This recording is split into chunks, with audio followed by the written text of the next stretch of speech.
छोटे से भोलापुर गांव में शर्मा परिवार रहता था। शर्मा परिवार में रमेश, रमेश की माँ और उनके बाबूजी रहते थे। हाल ही में रमेश की शादी सोनम से हुई थी।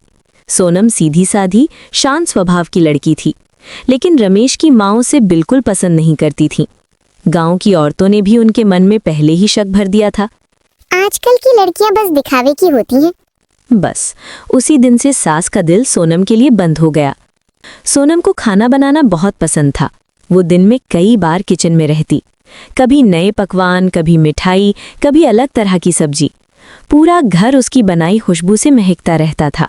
बाबूजी कई बार छुप छुप कर कहते, बहू के हाथों में तो जादू है। लेकिन सास, उन्हें तो जैसे ताने मारने का बहाना चाहिए होता था। एक दिन कमला देवी का जन्मदिन था। सुबह से ही वो खुश थीं। उन्होंने अपने बेटे रमेश से कहा, चलो बेटा, आज हम बाहर चलते हैं। मेरा जन्मदिन है, बाहर अच्छे होटल में खाना खाएंगे। तभी उनकी बहू सोनम ने धीरे से कहा, माँ जी, बाहर जाने की क्या जरूरत है, मैं हूं ना, आपको जो पसंद है वही बनाकर खिलाऊंगी। कमला देवी को ये बात अच्छी नहीं लगी। वो गुस्से में बोली, नहीं, मुझे तेरे हाथ का खाना नहीं खाना, मैं बाहर का खा लूंगी, पर तेरे हाथ का नहीं। ये सुनकर सोनम चुप हो गई, लेकिन उसने हिम्मत नहीं हारी। वो बोली, माँ जी, क्यों ऐसा कह रही हैं? एक बार मुझे जिम्मेदारी तो दीजिए। अम्मा, सोनम बहुत अच्छा खाना बनाती है, एक मौका तो दीजिए। थोड़ा सोचने के बाद कमला देवी मान तो गई, लेकिन मन में अभी भी गुस्सा था। सोनम तुरंत किचन में चली गई। उसने पूरे मन से बहुत सारे पकवान बनाए, गर्मा गर्म पूड़ियाँ, छोले भटूरे, वड़ा पाव और कई तरह के स्वादिष्ट व्यंजन। पूरा घर खाने की खुशबू से भर गया। सब लोग खाने के लिए बैठे। सोनम ने सबको प्यार से खाना परोसा। रमेश ने पहला कौर खाया और बोला, वाह, बहुत स्वादिष्ट है। घर के बाकी लोगों को भी खाना बहुत अच्छा लगा, लेकिन ताने तो देने ही थे। कमला देवी ने भी खाना खाया। उन्हें भी स्वाद अच्छा लगा, लेकिन उन्हें तो ताने मारने का मौका चाहिए था। उन्होंने मुंह बनाकर कहा, ठीक ही है, ज्यादा खास भी नहीं, बाहर जाते तो और भी अच्छा होता। ये सुनकर सोनम का दिल थोड़ा दुखी हुआ, लेकिन उसने कुछ नहीं कहा। वो बस चुपचाप मुस्कुराई, क्योंकि उसे पता था उसने अपना फर्ज निभा दिया। कुछ दिन ऐसे ही बीत रहे थे। घर में सब सामान्य चल रहा था, लेकिन कमला देवी के मन में अब भी सोनम के लिए पूरा भरोसा नहीं था।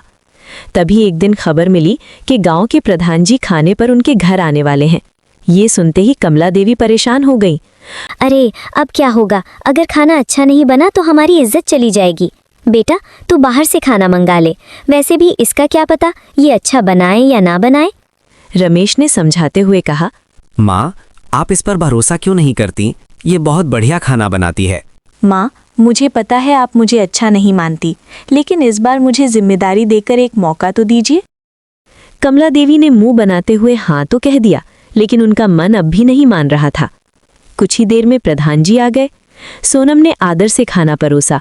प्रधान जी ने पहला कौर खाया, फिर मुस्कुराए, फिर बोले, वाह, इतना बढ़िया खाना तो मेरे घर में भी नहीं बनता, ना ही किसी होटल में ऐसा स्वाद मिलता है।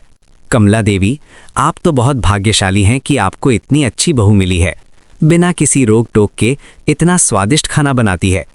आपको तो इसका एक होटल खुलवा देना चाहिए। ये सुनकर कमला देवी चुप हो गईं। उन्हें लगा शायद कहीं ना कहीं वो गलत थीं। जब प्रधान जी चले गए, तब कमला देवी सोनम के पास आईं।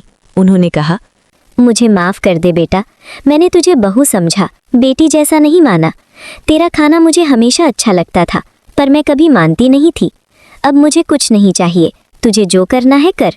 ढाबा खोलना है, होटल खोलना है, मैं तेरे साथ खड़ी हूँ।